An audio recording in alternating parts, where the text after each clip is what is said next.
Our story today is called The Last Leaf. It was written by O. Henry. Here is Barbara Klein with the story. Many artists lived in the Greenwich Village area of New York. Two young women named Sue and Johnsy shared a studio apartment at the top of a 3-story building. Johnsy's real name was Joanna. In November, a cold, unseen stranger came to visit the city. This disease, pneumonia, killed many people. Johnsy lay on her bed, hardly moving. She looked through the small window. She could see the side of the brick house next to her building. One morning, a doctor examined Johnsy and took her temperature. Then he spoke with Sue in another room. "She has one chance in, let us say, 10, he said. "And that chance is for her to want to live. Your friend has made up her mind that she is not going to get well. Has she anything on her mind?" She wanted to paint the Bay of Naples in Italy some day," said Sue. "Paint?" said the doctor. "Bosh! Has she anything on her mind worth thinking twice? A man, for example?" "A man?" said Sue. "Is a man worth— But no, doctor, there is nothing of the kind." "I will do all that science can do," said the doctor. "But whenever my patient begins to count the carriages at her funeral, I take away 50% from the curative power of medicines." After the doctor had gone, Sue went into the workroom and cried. Then she went to Johnsy's room with her drawing board, whistling ragtime. Johnsy lay with her face toward the window. Sue stopped whistling, thinking she was asleep. She began making a pen and ink drawing for a story in a magazine. Young artists must work their way to art by making pictures for magazine stories. Sue heard a low sound, several times repeated. She went quickly to the bedside. Johnsy's eyes were open wide. She was looking out the window and counting backward. 12, she said, and a little later, 11, and then 10, and 9, and then 8 and 7, almost together. Sue looked out the window. What was there to count? There was only an empty yard and the blank side of the house 7 meters away. An old ivy vine, going bad at the roots, climbed halfway up the wall. The cold breath of autumn had stricken leaves from the plant until its branches, almost bare, hung on the bricks. "What is it, dear?" asked Sue. 6, said Johnsy quietly. "They're falling faster now. 3 days ago there were almost 100. It made my head hurt to count them. But now it's easy. There goes another one. There are only 5 left now." "5 what, dear?" asked Sue. "Leaves on the plant. When the last one falls, I must go too. I've known that for 3 days. Didn't the doctor tell you?" "Oh, I never heard of such a thing," said Sue. "What have old ivy leaves to do with your getting well? And you used to love that vine. Don't be silly. Why, the doctor told me this morning that your chances for getting well real soon were, let's see exactly what he said. He said the chances were 10 to 1. Try to eat some soup now, and let me go back to my drawing so I can sell it to the magazine and buy food and wine for us." "You needn't get any more wine," said Johnsy, keeping her eyes fixed out the window. "There goes another one. No, I don't want any soup. That leaves just 4. I want to see the last one fall before it gets dark. Then I'll go too." "Johnsy, dear," said Sue, "will you promise me to keep your eyes closed and not look out the window until I'm done working? I must hand those drawings in by tomorrow."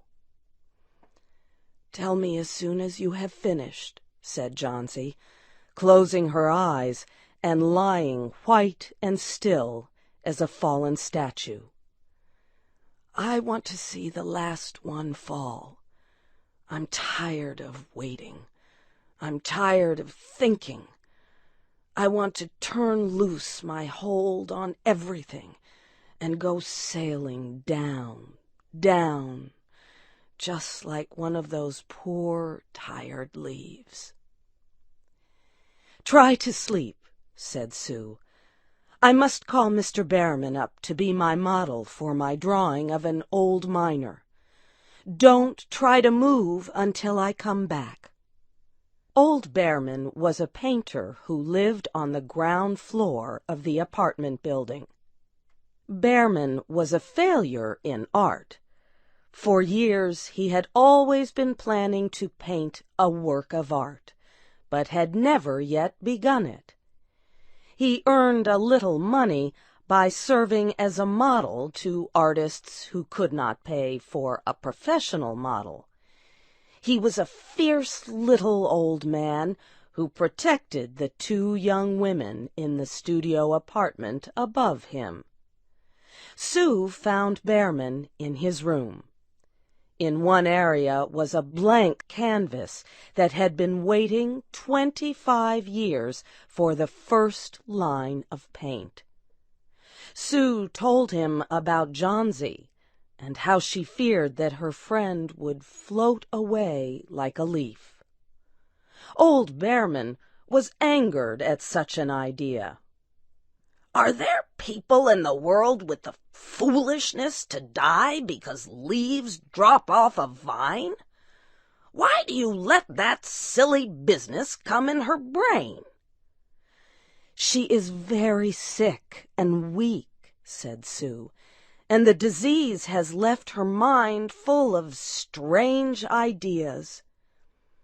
"This is not any place in which one so good as Miss Johnsy shall lie sick," yelled Behrman. "Some day I will paint a masterpiece, and we shall all go away." Johnsy was sleeping when they went upstairs. Sue pulled the shade down to cover the window. She and Behrman went into the other room. They looked out a window fearfully at the ivy vine. Then they looked at each other without speaking. A cold rain was falling, mixed with snow. Behrman sat and posed as the miner. The next morning, Sue awoke after an hour's sleep. She found Johnsy with wide-open eyes staring at the covered window. "Pull up the shade.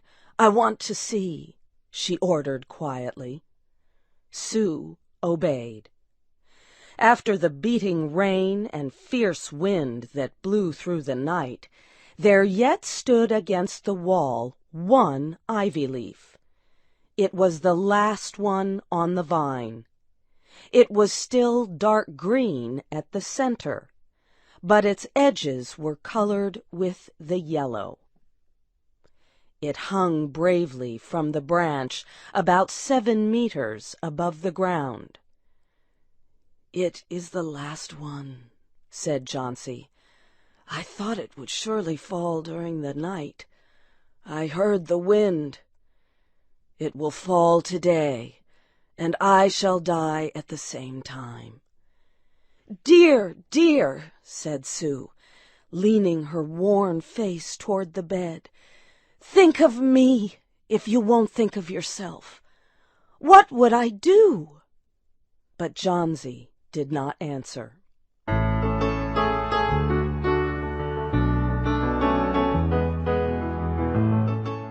The next morning, when it was light, Jauncey demanded that the window shade be raised. The ivy leaf was still there. Jauncey lay for a long time looking at it. And then she called to Sue, who was preparing chicken soup.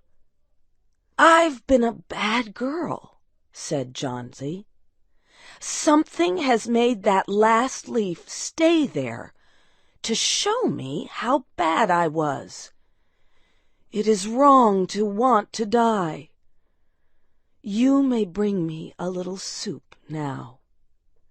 An hour later she said, "Some day I hope to paint the Bay of Naples."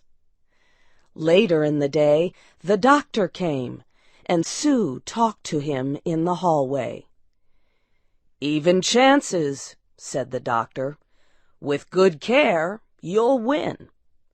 And now I must see another case I have in your building. Behrman, his name is. Some kind of an artist, I believe. Pneumonia, too. He is an old, weak man, and his case is severe. There's no hope for him, but he goes to the hospital today to ease his pain."